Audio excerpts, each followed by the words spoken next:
Azi este ziua lui Adrian, care de ziua lui și-a făcut cadou și pe internet. Și postează pe Facebook. Suntem aici în Gokyo, la o cafea, la soare. Ne-am găsit noi un colț aici vesel. Un băiat bine, născut în 82, înalt. Oh yeah!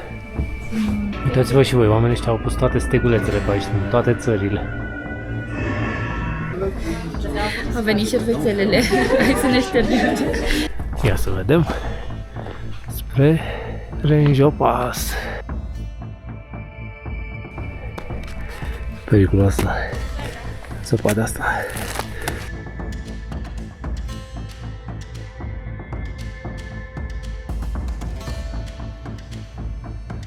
Deci chiar nisip.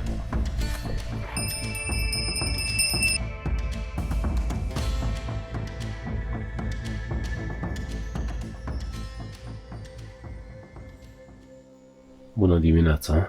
Suntem în Gokyo.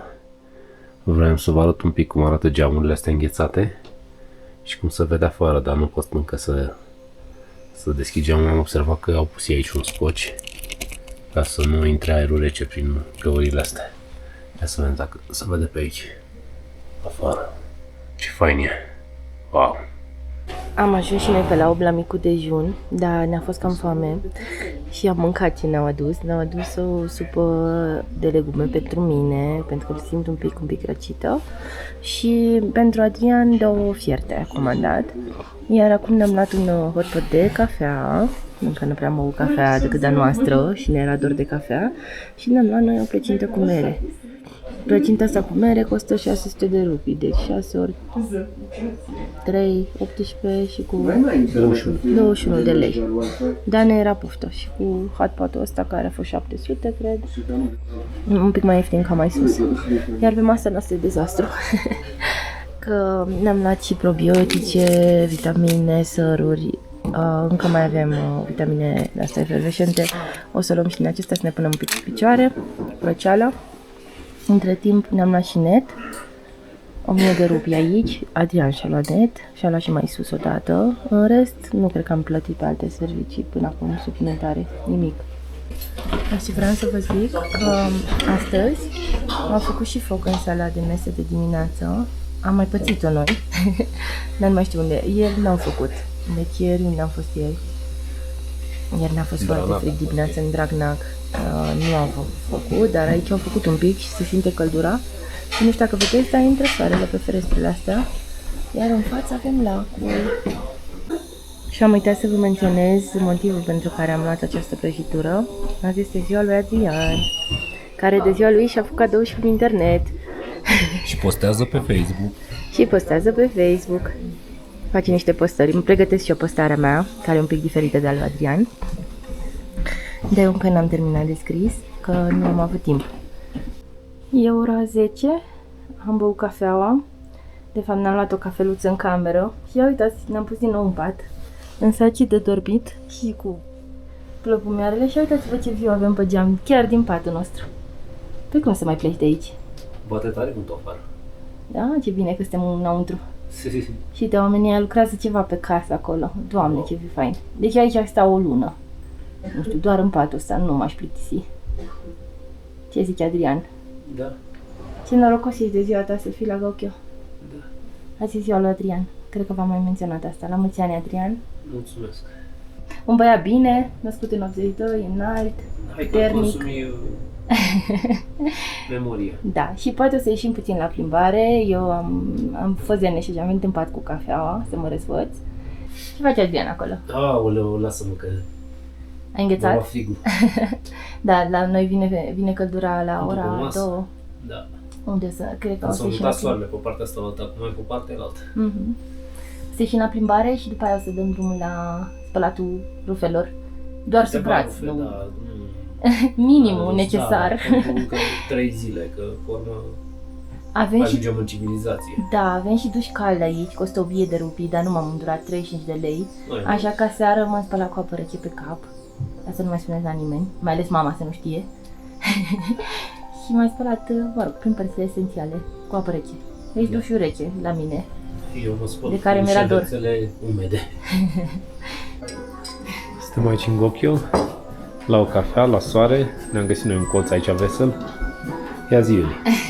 Este ora, cât e? 1 Wow. și noi tragem de cafeaua de dimineață. Am luat un hăpăt cu cafea și viu ăsta pe fereastră, ia uitați-vă. Vrem să ne facem curaj să ieșim un pic afară, este un vânt foarte puternic. Acum s-a potolit. S-a mai potolit, da. Am făcut laundry, bine, esențialul, în părțile esențiale, bluzele spălate doar sub braț, șosetele.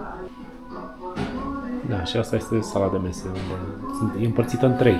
Este într-o cămăruță mică, mai e una un pic mai mare și una foarte mare.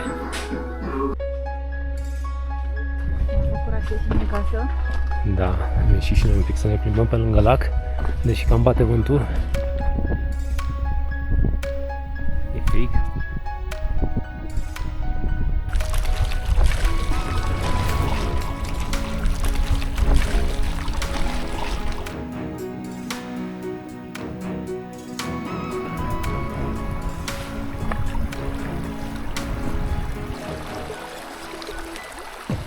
Deci de aici vine apa care umple lacul.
Oh yeah.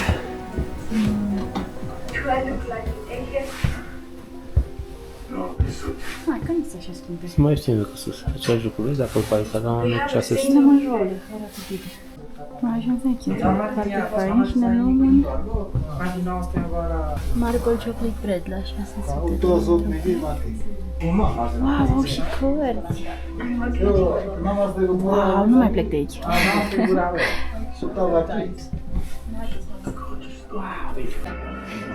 Uitați-vă și voi, oamenii ăștia au pus toate stegulețele pe aici, din toate țările. Dar ce cel mai tare este că steagul nostru l-au pus de jur împrejur. Nu știu dacă l-ați văzut aici.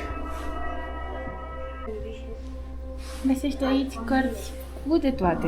Despre Cehia, ceva cu trainer nice, vedem despre ce e, Cumburigen, Hotels and Lodges, poate ne uităm și noi, și Finding Sovelia.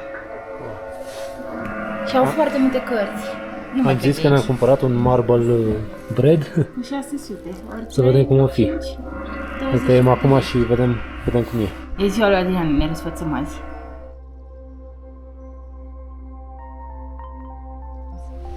Am și tăiat 3 feliuțe să vedem cum e. Acum apucăm poftă bună, avem și un film aici în engleză, ia uite. Cred că este Subtitrat în la engleză. 7 ani în Tibet. Nu mai plecăm până să termină. Vedem și noi că nu l-am văzut. Am uitat un pic mai aproape și ne uităm un documentar despre Everest.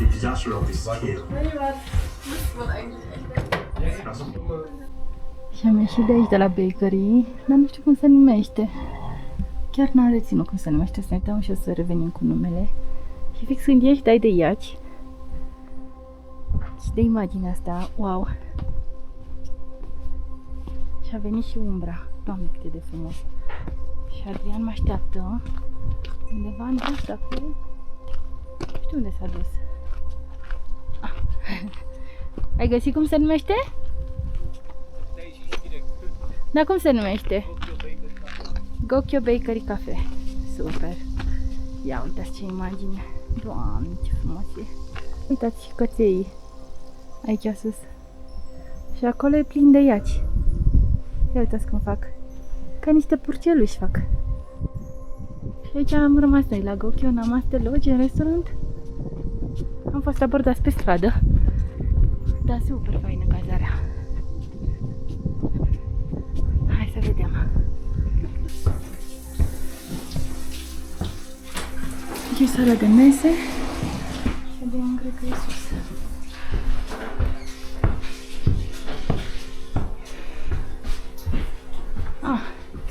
A fost la baie. Da. Hai să vedem camera. Hai. Camera noastră înghețată. Hai că a fost un pic de soare. Haideți să vedem cum arată camera. Hai, ce dezastru nostru din camera. S-a făcut și cald. Și uitați, rufele noastre au uscat. Dar și imaginea minunată cu lacul. Au venit șervețelele. Hai să ne ștergem. Să ne ștergem mâini. Dar miros super bine. Și ne ștergem și pe față. Good luck!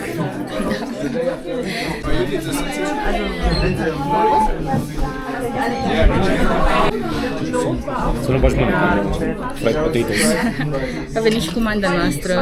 Avem aici gocchestu, ceva picant, Blanșolat potato fried vegetables, da? Și o să vină și un small pot de ceai de mentă. Am zis să fim ok pentru mine, e bun și pentru grație. Cam asta e atmosfera din sala de mese. Poftă bună! Thank you. Yes, thank you very much. Namaste. Să iau și o șuculița, că pe Adrian nu deranjează brânza de apă. Și o să punem aici niște chestii de asta picantă, care e iam. Care ne încălzește super tare. Ce las aici. Poftă bună. Adrian deja mănâncă. Poftă bună, Adrian. E foarte picant.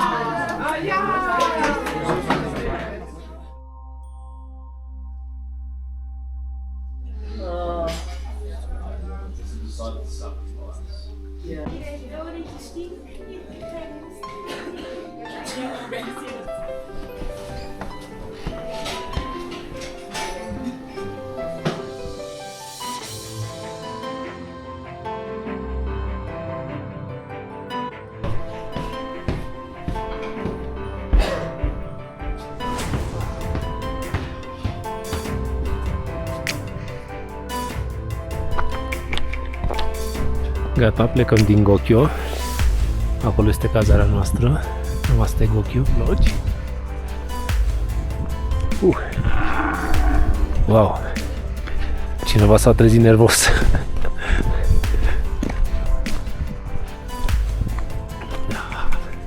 Este destul de friguț, deși e soarele ăsta. Bine că nu mai bate vântul. Aici este bakery. N-a fost ieri. Și am mâncat o prăjitură, sau de fapt era un fel de chec. Gata, și mergem spre pasul care se vede acolo sus. Avem ceva de urcat.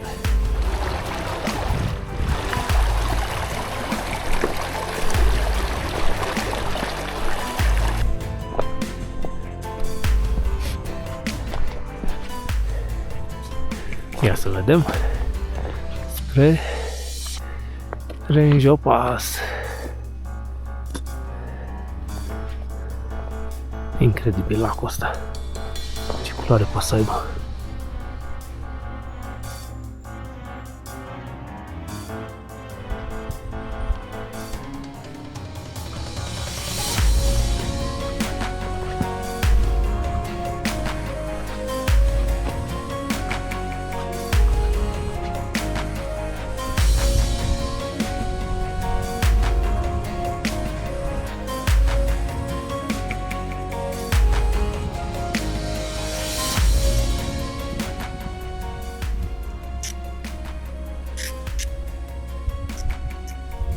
Să-și numește apă din furtunele lor.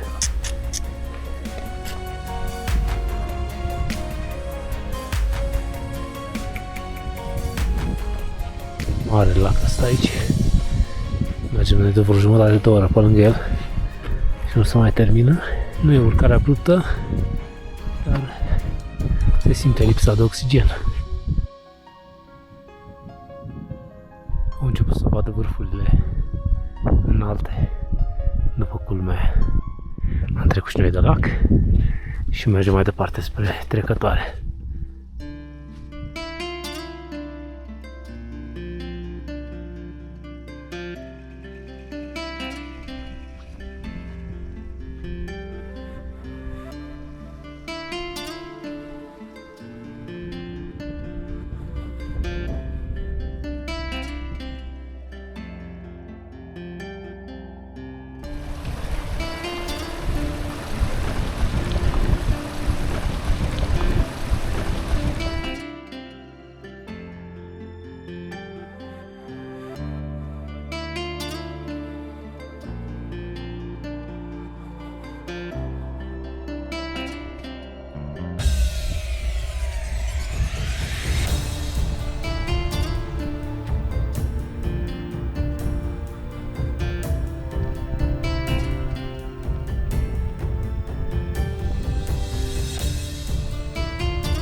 De acolo de jos din valea am urcat noi.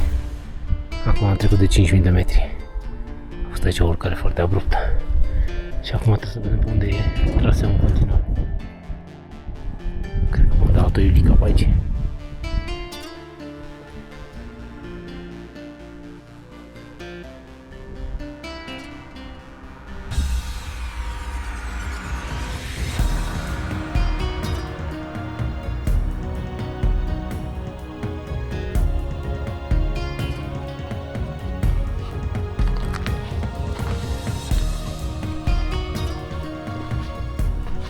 Cred eu că ăsta din față de aici este pasul. Noi acum suntem pe la vreo 5150. Trebuie să ajungem la 5417. Wow! Deci avem de urcat. Serios.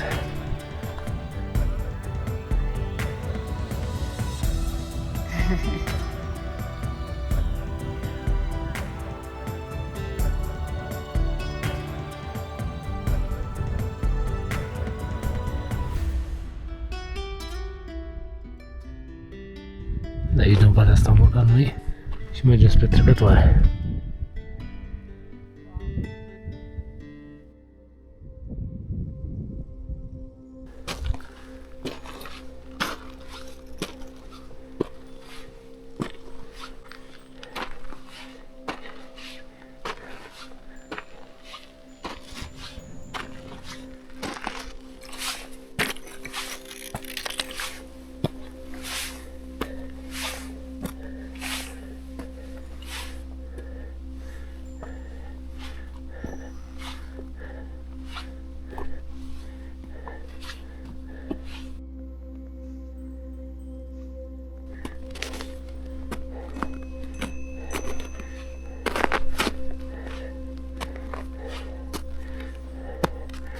Periculoasă zăpada asta, alunecă foarte tare, este întărită.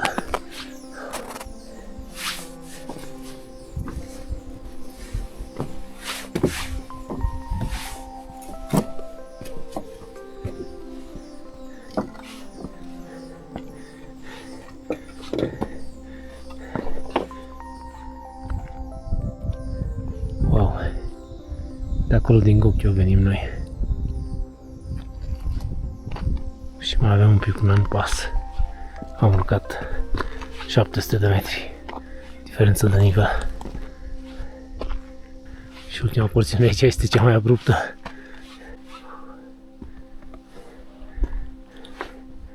Să fiu sincer, când eram pe la 5100 de metri, Am crezut că nu mai pot să ajung azi aici. Am luptat pentru fiecare pas. Nu e ușor. Când ești la altitudinea asta, fiecare pas e greu. Uite că am ajuns. 5417 metri. Rânjul la pas. Wow!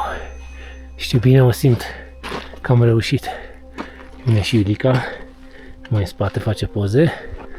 Wow! Ce priveliște!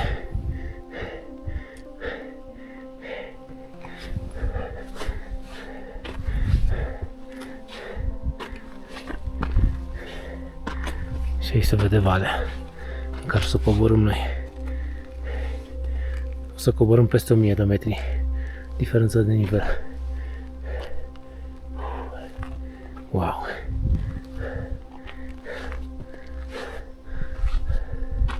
De aici se văd toți munții înalți.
Începem coborârea, avem trepte. A început să bată vântul destul de tare. Mai devreme se vedea și pe lac cum se formau valuri.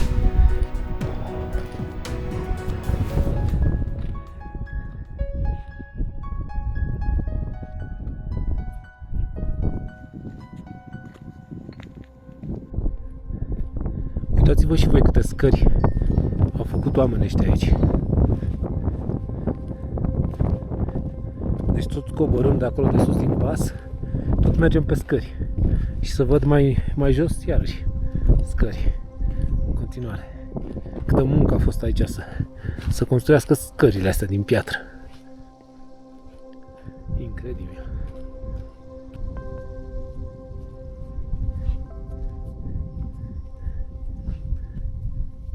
Avem scări. Avem scări. Ce frumos. Așa, da? Da. Avem și lac.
Eu încă am probleme cu respirația, nu mi-a revenit complet.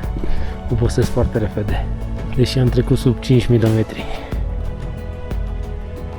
Încă să mai vede pasul de unde am venit noi. Și acum mergem pe valea acestui râu spre Lungden.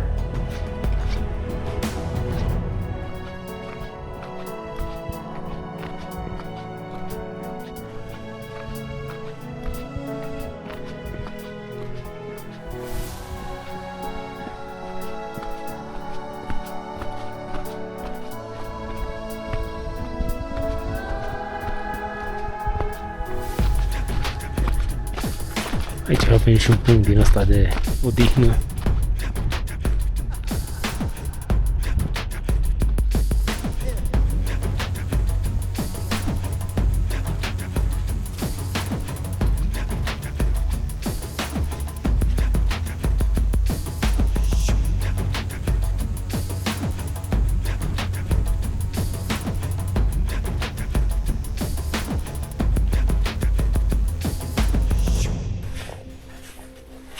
Aici avem nisip ca la mare. Deci chiar nisip. Facem un castel.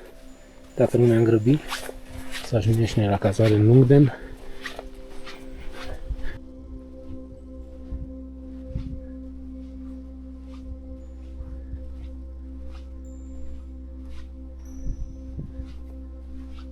Asta e apusul nostru pe ziua de azi, 1 decembrie. Wow.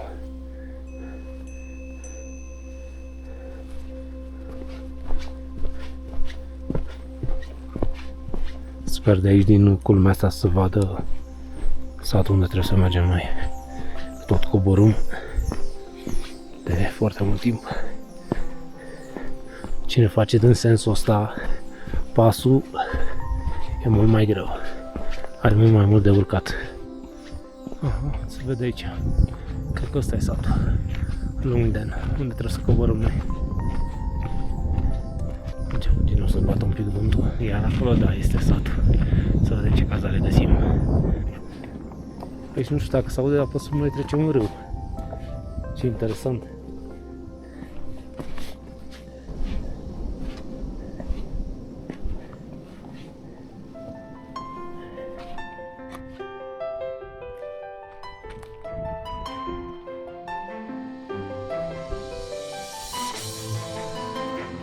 Și interesant. Da, pe sub pietrele astea este un râu.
Am ajuns și în Lungden, primit camera 12. Hai să vedem. E Iulica acasă? Se ascunde după ușă, Iulica. Cameră micuță, geamul e bun, e termopan. Deci ar trebui să țină mai bine un pic decât ce am avut până acum. Și să vedem și baia. Ia să vedem. Hai să o deschid eu. A prins eu lumina să... Ah, super. Da.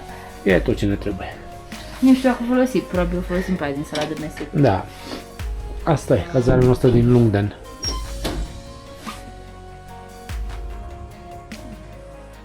Ne-am mutat, dar n-am făcut o plăcere că e o ușă deschisă aici.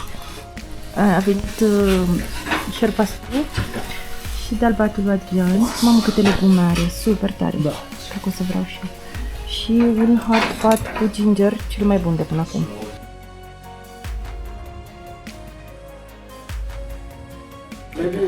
You want like a white charger? Maybe a full charger? What do you mean the full charger? Like the adapter for like the cable.